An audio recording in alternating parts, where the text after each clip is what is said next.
I'm Nick Snow, watching Government for Oil and Gas Journal in Washington, D.C. California now has its own hydraulic fracturing requirements. Governor Jerry Brown, a Democrat, signed Senate Bill 4 into law September 20th. Regulations go into effect January 1st, 2014, and become final a year later. They require oil and gas producers to obtain permits for acid well stimulation treatments as well as fracking before starting work. Producers also will have to notify nearby residents, publicly disclose chemicals they use, measure groundwater and air quality, and contribute to an independent scientific study. It quickly became clear that the new law's implementation will be very important in several ways.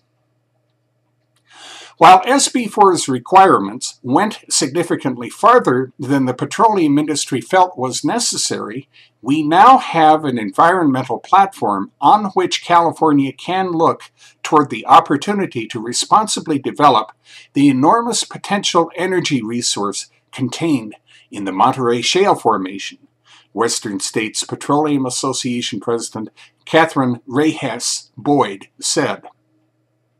There remains a great deal of work to clarify and implement the requirements of SB 4, she continued. WESPA and our members stand ready to work with the Brown administration, Department of Conservation, and other stakeholders to ensure SB 4 is implemented effectively and fairly. Environmental organizations were disappointed. The Natural Resources Defense Council withdrew its support of SB 4 after the measure, quote, took on end-of-session amendments that compromised the bill's original intent, end quote. It urged Brown to declare a moratorium on fracking. The governor apparently isn't going to do that. He reportedly would rather make changes with clarifying amendments and plans to work with SB 4's sponsor, Senator Fran Pavley, a Democrat from Agoura Hills, in the next year.